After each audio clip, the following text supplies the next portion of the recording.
रोजाना घंटों काम करने का कोई फायदा नहीं है। क्या आपको लगता है कि आप अपने समय का भरपूर फायदा उठा पा रहे हैं, या फिर आपका पूरा समय बस भाग दौड़ और जैसे तैसे अपने काम पूरे करने में चला जाता है? अगर आपसे कहा जाए कि आप भी 24 घंटों को 48 घंटों की तरह जी सकते हैं तो कैसा रहेगा? अगर आप 80-20 के नियम पर चलते हैं तो ऐसा जरूर कर सकते हैं। कहा भी जाता है आपकी 20% मेहनत 80% नतीजे देती है। 20% आर्ट वर्क की वजह से 80% सेल होती है और दुनिया के 20% लोग इसकी 80% दौलत बनाते हैं। ये किताब बताती है कि इसी सिद्धांत की बुनियाद पर आप किस तरह अपनी जिंदगी बदल सकते हैं। आप अपनी जिंदगी के वो हिस्से पहचान जाएंगे जहां इस नियम की मदद से आपकी राह आसान हो जाएगी और जिंदगी जीने का मजा पहले से कहीं बढ़ जाएगा। तो चलिए शुरू करते हैं। जरा याद करिए, आज से करीब 50 साल पहले कंप्यूटर कैसे हुआ करते थे? एक कमरे से भी बड़े, और ये काम कितना करते थे? लगभग न के बराबर। आज हम अपनी गोद में रखकर कंप्यूटर चलाते हैं और इनकी एफिशिएंसी की तो मिसाल ही नहीं दी जा सकती। जिस तरह से कंप्यूटर में बदलाव आए हैं वो इंसानों पर भी लागू हो सकते हैं, यानी डूइंग मोर विद लेस। अगर खेती किसानी के इतिहास पर नजर डाली जाए तो ये बात आसानी से समझी जा सकती है। आज से लगभग 300 साल पहले तक खेतों में बहुत मेहनत करनी पड़ती थी। जनसंख्या का 90% से भी बड़ा हिस्सा इसमें लगा रहता था। जो फसल तैयार हो पाती थी वो भी मेहनत की तुलना में बहुत कम रहती थी, जबकि तकनीक के बढ़ते इस्तेमाल ने तस्वीर बदल कर रख दी। आज हर विकसित देश में जनसंख्या का 5% भी खेती में नहीं लगा है, फिर भी उस दौर से कहीं ज्यादा और बेहतर फसल पैदा होती है। 80-20 वाला नियम भी इसी सोच पर शुरू हुआ था। हमारी की गई 20% बेहतरीन मेहनत ही 80% नतीजे देती है। हम जिंदगी के जिस हिस्से में ये नियम लागू कर लें उसी हिस्से में बदलाव आ सकता है। हमें लगता है कि हम जितनी देर मेहनत करेंगे उतनी देर प्रोडक्टिविटी बनी रहेगी, जबकि सच तो ये है काम का नतीजा समय पर नहीं, उसे करने के तरीके और एफर्ट्स पर निर्भर करता है। जैसे मान लीजिए आप कोई फ्रीलांसर हैं और आपको 1 हफ्ते के अंदर एक प्रोजेक्ट पूरा करना है। अगर आपने भी खुद को 1 हफ्ते की डेडलाइन दी तो आप टाल मटोल करने लगेंगे। आपको लगेगा कि अभी तो पूरा हफ्ता पड़ा है, समय कहां भागा जा रहा है। इस तरह आप जरूरी काम करने की जगह इधर उधर की चीजों में उलझ जाएंगे। लेकिन आपने खुद को सिर्फ 1 दिन की डेडलाइन दे दी तो आप पूरी तरह उस प्रोजेक्ट में ही लगे रहेंगे और कोई दूसरी बात आपके ध्यान में भी नहीं आएगी। इस तरह आपका काम भी पूरा हो जाएगा और आपके पास बहुत सा वक्त भी बच जाएगा। अब आप जैसे चाहें इस वक्त को खर्च करें। आगे समझते हैं कि आप किस तरह 20-20 के नियम को हर जगह अपने हक में इस्तेमाल कर सकते हैं। लेसन 2, सबसे पहले एक टारगेट बनाइए और फिर उस तक पहुंचने का रास्ता और सफर शुरू कर दीजिए। यह कदम बिल्कुल वैसा है जैसे आप कोई वेकेशन की प्लानिंग करते हैं। आप सबसे पहले कोई जगह तय करेंगे कि मुझे यहां घूमने जाना है। इसके बाद आप यह तय करेंगे कि वहां पहुंचना कैसे है, यानी फ्लाइट, बस, होटल बुकिंग वगैरह। इसके बाद आप घूमने चले जाएंगे। बहुत आसान है ना? 80/20 का नियम भी सच में इतना ही आसान है। आप भी सबसे पहले एक डेस्टिनेशन तलाश करिए। आप इस नियम की मदद से कहां जाना चाहते हैं? अपने सपने, टारगेट, गोल्स के बारे में सोचिए। आपकी जिंदगी का वो कौन सा 20% हिस्सा है जिस पर आप सबसे ज्यादा फोकस करना चाहते हैं? यहां हम केप टाउन में रहने वाले स्टीव का उदाहरण देखते हैं, जो एक रेस्टोरेंट का मालिक था। जब उसने 80-20 लाइफ जीने का फैसला किया तो सबसे पहले उन बातों का पता लगाया जिस पर उसे फोकस करना था। इसमें कुछ बातें उसके काम से जुड़ी थीं और कुछ निजी जिंदगी से। जैसे वो बिजनेस आगे बढ़ाना चाहता था और ये भी चाहता था कि उसके रेस्टोरेंट की सर्विस के बारे में दूर दूर तक तारीफ की जाए। लेकिन वो म्यूजिक और टीचिंग के अपने शौक भी पूरे करना चाहता था। आपको भी इसी तरह उन बातों का पता लगाना है जो आपके लिए मायने रखती हो। अब आपको वहां तक पहुंचने का सबसे अच्छा रास्ता तलाश करना है। जैसे स्टीव के पास भी ढेरों रास्ते थे। वो नया स्टाफ हायर कर सकता था, रेस्टोरेंट में ऑफर रख सकता था, हर शाम म्यूजिक की क्लास ले सकता था और किसी एनजीओ से जुड़कर बच्चों को पढ़ा सकता था। लेकिन उसने तय किया कि वो पहले से मौजूद स्टाफ को ट्रेनिंग देगा ताकि वो और बेहतर सर्विस दे पाए। उसने स्टाफ के बच्चों के लिए रेस्टोरेंट के साथ ही एक नर्सरी खोल दी जहां वो खुद 1 घंटे उन बच्चों को पढ़ाने लगा। स्टाफ भी पहले से ज्यादा लगन से काम करने लगा। उसने अपने रेस्टोरेंट में ही एक म्यूजिशियन रख लिया। ये आइडिया उसके ग्राहकों को बहुत पसंद आया। इस तरह स्टीव का बिजनेस पहले से तेज चलने लगा। स्टीव भी हर वीकेंड उसी से म्यूजिक लेसन लेने लगा। उसे काम से दूर होने की जरूरत भी नहीं पड़ी। उसका अपना फायदा भी हुआ और वो बहुत से लोगों की जिंदगी भी बेहतर बना पाया। आपके सामने भी कई रास्ते होंगे, पर आपको ये देखना होगा कि कौन सा रास्ता सबसे अच्छा है, यानी जहां आपकी मेहनत और समय भी कम लगे पर नतीजा सबसे अच्छा आए। लीक से हटकर सोचिए। आपको एक बेहतर सेल्समैन बनना है।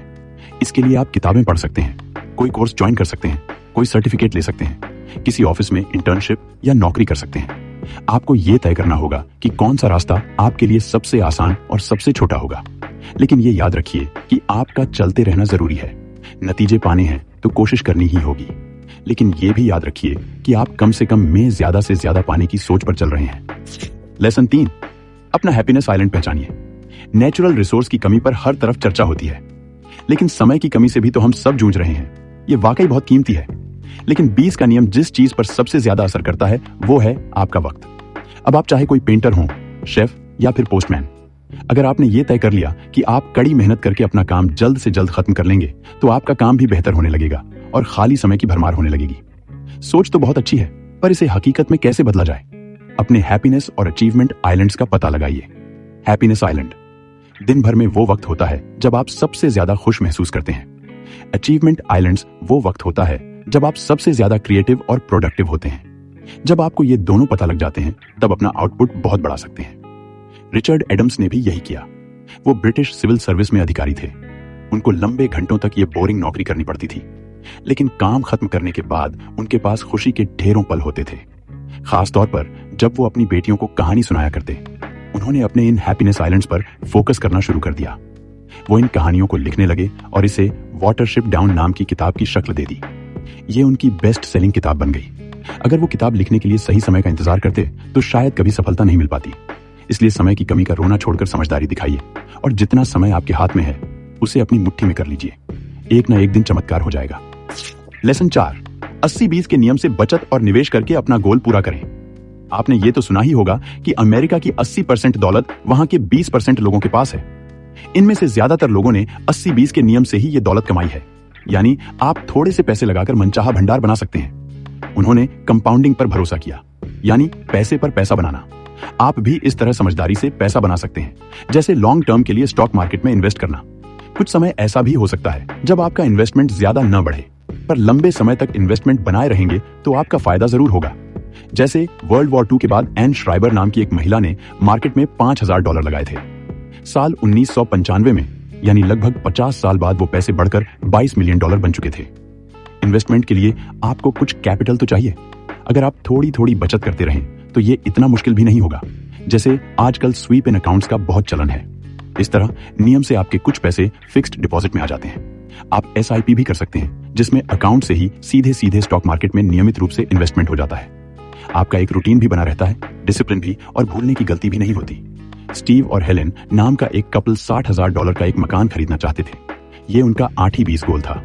उनकी सालाना आमदनी मिलकर $78,000 होती थी। महीना खत्म होने पर उनके पास कुछ बचता भी नहीं था, यानी कोई बचत नहीं हो पा रही थी। उन्होंने भी हर महीने अपनी सैलरी से 10% अपने अकाउंट में जमा करने शुरू कर दिए। 6 साल बाद उनके पास $66,000 जमा हो गए थे। इस तरह वो घर भी खरीद पाए और मनचाहे तरीके से उसे सजा भी पाए। लेसन 5, सबको खुश रखने की जगह उनको खुश रखिए जो आपके लिए मायने रखते हों। रिश्तों की अपनी अहमियत होती है, पर ज्यादातर लोग इनको बनाए रखने के लिए जरूरत से ज्यादा झुक जाते हैं। सबको खुश रखने की चाहत में हम सबसे नाराजगी मोल ले लेते हैं। यहां भी 80-20 का नियम आपके काम आ सकता है। रिश्तों को लेकर जो खुशी हमको मिलती है उसका 80% हिस्सा तो 20% रिश्ते ही दे देते हैं। इसलिए खुशहाल जिंदगी जीने के लिए हमें उन रिश्तों पर ध्यान देना चाहिए जो वाकई मायने रखते हैं, जैसे हमारा पार्टनर। आखिर ये हमारी जिंदगी में सबसे ज्यादा अहमियत रखने वाले रिश्तों में से एक है। एक स्टडी से यह पता चला कि जो लोग किसी रिलेशनशिप में होते हैं वो हैप्पीनेस इंडेक्स में सबसे ऊपर आते हैं। अमेरिका के लगभग 40% शादीशुदा लोगों का मानना है कि वो बहुत खुश हैं, जबकि सिंगल रहने वाले सिर्फ 23% लोगों ने खुद को खुश माना। पार्टनर का होना फाइनेंशियल, सोशल और इमोशनल रूप से बहुत बड़ा सपोर्ट बनता है, लेकिन एक मजबूत रिश्ता जो आपको खुशियां दे सके वो बनाने के लिए बहुत अंडरस्टैंडिंग की जरूरत होती है। लगभग आधी शादियां आगे जाकर तलाक में बदल जाती हैं। इससे बचने का सही तरीका बस इतना ही है कि आप समझदारी से अपना पार्टनर चुनें। अगर यही गलती हो गई तो आगे आप कितनी भी मेहनत कर लें, कुछ नहीं बदलेगा। जैसे स्टीव की मुलाकात जब हेलेन से हुई तो उसने इस बात पर ध्यान दिया कि हेलेन को कौन सी बातें खुशियां देती हैं। उसे जल्द ही हेलेन की पसंद नापसंद का पता चल गया। हेलेन चाहती थी कि स्टीव उसे समय दे, रिश्ते की जिम्मेदारियां समझे, काम में उसका हाथ बटाए और सरप्राइज देता रहे। स्टीव ने इनके लिए पूरी कोशिश भी की। इस तरह दोनों का रिश्ता मजबूत होता गया। लेसन 6, चीजें खुशियों का जरिया नहीं है। आपको अब तक ये बात अच्छी तरह समझ आ गई होगी कि 80-20 के नियम को अपनी जिंदगी में कैसे लागू करना है। आखिर में थोड़ा ये समझते हैं कि इस नियम की बुनियाद क्या है।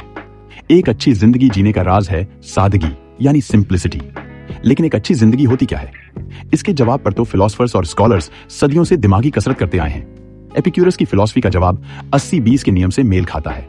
उनके हिसाब से खाना, छत, कपड़े, दोस्त, आजादी और ज्ञान, ये सभी बातें एक अच्छी जिंदगी की परिभाषा में शामिल होती हैं। अनजाने में उन्होंने भी लेस इज मोर वाली सोच पर ही मोहर लगा दी, क्योंकि इस परिभाषा में वो भी तो सबसे जरूरी बातों पर ही फोकस कर रहे थे। एपिक्यूरस अपनी पूरी जिंदगी सादगी के सिद्धांत पर जीते रहे। वे अपने 7 दोस्तों के साथ मिलकर रहे, अपना भोजन खुद उगाया और कभी भी पैसे जमा करने की चिंता नहीं की। इसकी जगह वो किताबें लिखने और एक दूसरे के विचारों को साझा करने में वक्त बिताते रहे। अगर आप भी ऐसी जिंदगी जीना चाहते हैं तो खुद से उन चीजों को दूर कर दें जो आपको खुशी न देती हो। यहाँ रिचर्ड किसी एडवर्टाइजिंग कंपनी में काम करने वाली लड़की एन का जिक्र करते हुए बताते हैं कि एक दिन अपने काम के तनाव से परेशान होकर उसने नौकरी छोड़ दी और बड़े से फ्लैट की जगह एक कमरे के घर में रहने लगी। अब उसका पूरा समय पेंटिंग में बीतने लगा, जो काम उसे बहुत खुशी देता था। उसके माता पिता को इस बात से बहुत नाराजगी थी कि उसने एक जमी जमाई नौकरी छोड़ दी, फिर भी एन लगन से पेंटिंग करती रही। अब वो पेंटिंग बेचकर ही अच्छे खासे पैसे बना लेती है। यानी अपनी जिंदगी को आसान बनाकर एन को वो खुशी और सफलता मिली जो उसने कभी सोचा भी नहीं था। कुल मिलाकर 80-20 का नियम ये कहता है कि हम जो चाहते हैं उसका 80% हिस्सा हमारे 20% एफर्ट से मिल जाता है। अगर आप ये सही तरह समझ जाते हैं कि आपको जिंदगी से क्या चाहिए और कौन सी बातें आपको खुशी देती हैं, तो आप भी कम मेहनत से ज्यादा गेन कर सकते हैं। क्या करें? अपने लिए सबसे ज्यादा मायने रखने वाली चीजों की लिस्ट बनाकर अपनी पूरी ताकत और समय इन पर दीजिए। इस तरह आपकी प्रायोरिटीज तय हो जाएंगी।